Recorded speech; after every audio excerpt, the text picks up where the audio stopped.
Un merveilleux bonjour à tous. Le Bitcoin est à 59 600 dollars américains. Malheureusement, nous n'avons pas pu maintenir la barre des 60 000 dollars. Nous avons de nouveau été vendus dimanche, mais il faut aussi dire très clairement que le volume pendant le week-end a été catastrophique, faible. Donc nous n'avons pas eu de nouvelles impulsions. Nous avons d'abord eu la guerre. Cette nuit, une nouvelle annonce est tombée. Et nous repoussons à nouveau les attaques. C'est toujours le même cirque absurde que nous avons depuis des mois. Donc, il ne s'est pas vraiment passé grand-chose changé. Le Bitcoin reste sur une pente descendante. Et oui, cette semaine sera très, très importante sur le plan macroéconomique. Donc, nous avons pas mal de choses à surveiller, surtout jeudi qui va faire bouger les choses. Et sur ce, bienvenue à tous. Pour une nouvelle vidéo de mise à jour crypto, nous allons maintenant tout regarder calmement. Nous allons regarder la crypto, le forex, les marchés boursiers, tout cela pour être à jour. Et avant de commencer, comme toujours, n'hésitez pas à laisser un like à la vidéo et à vous abonner à la chaîne si ce n'est pas déjà fait. Et rejoignez aussi volontiers le groupe Telegram Talk et Signal gratuit. Rejoindre. Là-bas, vous recevez toujours les informations les plus récentes quand j'entre dans des trades, quand j'achète quelque chose de nouveau, que ce soit crypto, actions, etc. concernant. Alors, n'hésitez pas à rejoindre le groupe. Vous aurez ainsi toujours les informations les plus récentes. Bon, je dirais qu'on ne perd pas de temps. On commence tout de suite avec les actualités les plus importantes, à savoir, les États-Unis et l'Iran s'accordent pour cesser de s'attaquer mutuellement avant les négociations. Mec, je ne sais même plus quoi dire à ce sujet, mais vendredi, attaque, samedi, attaque, dimanche, on verra. Et lundi, c'est tout simplement à nouveau la paix. C'est tellement ridicule. Franchement, aucune idée. C'est toujours juste avant l'ouverture de la bourse. Je ne sais pas ce que ça veut dire le week-end, mais c'est ridicule. Les contrats à terme sur les actions américaines progressent grâce à la hausse du pétrole iranien à Perth. Oui, le pétrole repart un peu à la hausse, évidemment, parce qu'il y a encore eu une quasi-guerre, puis plus rien, et c'est trop peu pour moi. Info. Mais ce que je trouve un peu plus important en ce moment, c'est que Wall Street abandonne ses paris sur un euro plus fort. Wall Street abandonne ses paris sur un euro plus fort, car les marchés s'attendent à ce que les États-Unis dépassent l'Europe en matière de hausse de taux d'intérêt pour le reste de l'année. Difficile, difficile. Nous avons brièvement abordé ce sujet hier lors du live stream.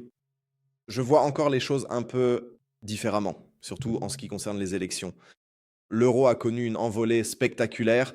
Nous allons regarder cela tout à l'heure dans la section Forex, mais sinon, c'est difficile.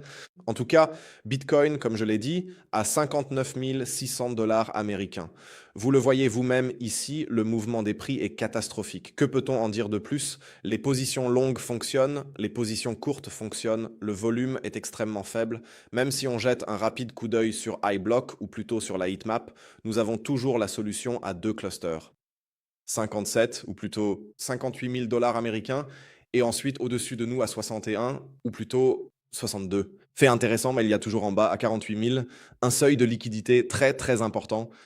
Ceci uniquement sur la heatmap des 7 derniers jours. Cela signifie qu'il y a quelque chose qui attend là en bas.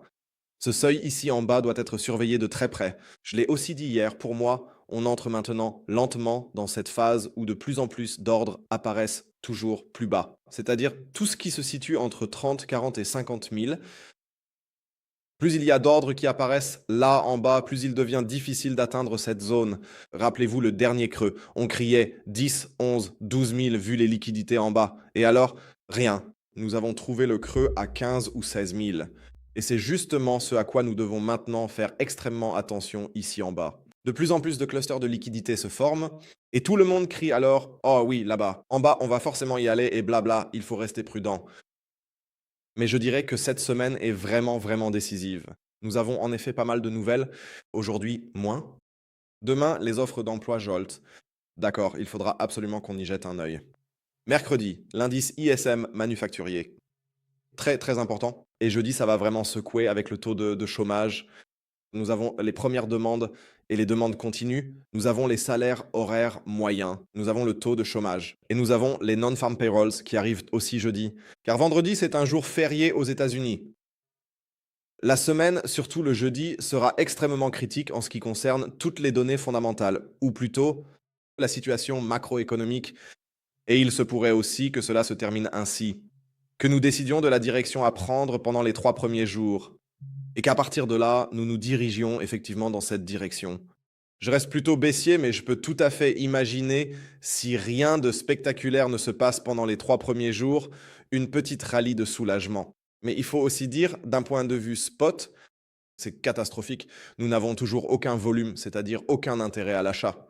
Les ETF spot, ou plutôt les ETF en général, subissent des sorties de capitaux sans fin. Où ai-je cherché ce graphique? Où était-ce? Je ne vais probablement pas le retrouver rapidement maintenant, peu importe. En tout cas, on voit que pour les ETF, donc pour les ETF crypto, ou plutôt les BTC ETF connaissent des sorties de capitaux extrêmes ces dernières semaines et ces derniers mois. Et rien n'a changé à cette situation. On le voit avec l'IBIT baisse, on le constate partout. Personne n'a envie d'acheter de la crypto.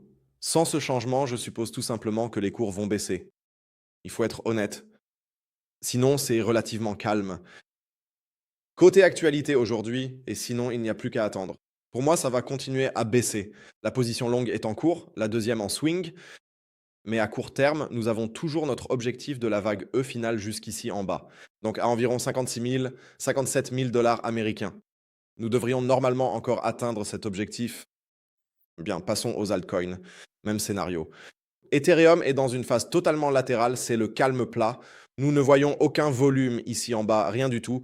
On est dans ma zone d'achat principale, mais ça ne veut pas dire que j'achète maintenant, car nous l'avons déjà fait juste ici à côté. Ah. Solana reste relativement stable, il faut le dire à ce stade. La semaine dernière, il y a eu, je crois, un fonds qui a décidé de sortir quelque chose de Solana, ce qui a fait exploser le cours à la hausse. Depuis, on est remonté depuis la zone d'achat, donc ceux qui ont acheté en bas peuvent maintenant refaire le même jeu dans l'autre sens. Après près de 10%, ils peuvent tout simplement revendre. Parce que le volume a l'air absolument catastrophique, donc il n'y a rien de durable non plus. XRP toujours à 1$ et 4 centimes. Oui, peu importe. L'or, la barre des 4000 défendus ou toujours défendus. Mais cette semaine, cela va clairement dépendre de ça. En effet, si nous recevons de mauvais chiffres sur le marché du travail, ce n'est pas bon pour les hausses de taux. Cela doit en tout cas être clair, c'est ce qui pourrait vraiment faire exploser le cours de l'or. Si les chiffres du marché du travail sont bons, que tout le reste est au top, alors nous aurons certainement des hausses de taux. Dans ce cas, tout le tableau du FedWatch Tool changera complètement, ce qui pourrait alors entraîner une nouvelle chute de l'or, tout comme de l'argent. Passons au domaine du forex. Le dollar américain, donc l'USD, est vraiment parfaitement intervenu dans notre phase d'intervention japonaise pour l'instant. Un léger recul, pas forcément, ce n'était pas à attendre, il faut le dire, car au final, c'était prévisible. Même selon notre fractal que nous avons examiné hier, cela correspond vraiment parfaitement en ce moment. Attendons de voir, ici aussi, tout dépendra clairement de certains facteurs. La prochaine situation de départ sera déterminante. Nous venons justement de lire les actualités selon lesquelles Wall Street abandonnerait soi-disant ses paris sur un euro plus fort. Pour être honnête, je n'y crois pas vraiment pour l'instant. Donc ce que je peux imaginer, c'est que nous allons d'abord consolider un peu ici jusqu'à ce que tout ce sujet soit épuisé. Ensuite, il se pourrait que, à l'approche de la décision de la Fed sur les taux, il y aura alors lentement mais sûrement à nouveau plus d'actualité. Cela signifie qu'il y aura plus d'annonces, d'accord? Les taux pourraient déjà être relevés en juillet, ce qui pourrait faire grimper le dollar. Et ensuite, ils écouteront le discours. Cela signifie que nous pourrions facilement revenir tôt ou tard dans cette zone ici, de 104 à 107. Mais Trump a besoin ou souhaite aussi un dollar faible. Et c'est le problème que nous avons à l'approche des élections. Et si le dollar devait atteindre ces niveaux, les marchés boursiers s'effondreraient. Le dollar a de la valeur, car pourquoi investir son argent en actions alors que je peux aussi le placer ailleurs avec des intérêts? C'est le même jeu qu'avec les obligations. Tout est lié directement et les obligations restent toujours très très élevées, même si elles ont un peu corrigé la semaine dernière. Mais nous voyons toujours que, surtout, les obligations à 2 ans et à 5 ans restent relativement stables. Tout ce qui est au-dessus chute. Mauvais signe, cela signifie un risque de récession. Entre les obligations à 2 et 5 ans, l'écart est désormais nul. 0,25 d'écart, cela devient de moins en moins, ce n'est pas bon. Cela signifie une crainte de récession, les obligations restent certes recherchées, mais on continue de penser que nous aurons de toute façon des hausses de taux. Cela veut dire que le dollar va continuer à progresser pour l'instant, mais je pense simplement qu'en direction des élections en octobre, novembre, le dollar va reperdre de la valeur afin que les marchés actions puissent repartir à la hausse. Et pendant cette période, il y a toujours un potentiel de correction. Voilà pour ce point. Passons au marché boursier, le DAX. Pas vraiment grand-chose. Le Dow Jones est toujours en direction de son plus haut historique. Le Nasdaq a un peu faibli la semaine dernière. En termes de volume, c'est correct. Le S&P 500 présente un potentiel de correction. Je m'attends ici aussi à des cours plus bas, tout simplement parce que en ce moment, la hausse des taux d'intérêt se fait de plus en plus sentir sur les marchés, ou du moins devrait se faire sentir. Et disons les risques. Et on voit déjà les actions individuelles partout. Cela se remarque particulièrement, surtout chez Microsoft. Si on y jette un œil, la semaine dernière, l'action a été fortement poussée à la baisse. Un plus bas a été atteint, du moins à court terme, et la clôture s'est faite en dessous. Il ne manque plus grand-chose pour que tout le secteur technologique subisse enfin une correction normale. Et cela représente finalement une opportunité d'acheter le creux pour les prochaines semaines. Nvidia devrait également descendre nettement plus bas.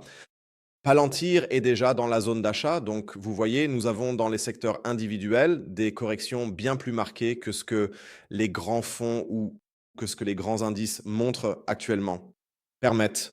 Sinon, je dirais qu'il y a vraiment beaucoup à discuter. C'est vraiment très très calme, il faut le dire, à ce stade. C'est pourquoi nous allons attendre de voir ce que l'actualité va apporter. Sinon, je vous souhaite à tous un excellent début de semaine. On se retrouve demain. Demain aussi, il y aura un live stream. Et sinon, je dirais que c'est tout pour moi. Je vous souhaite une belle journée. À bientôt. Ciao, ciao. Et comme toujours, restez crypto.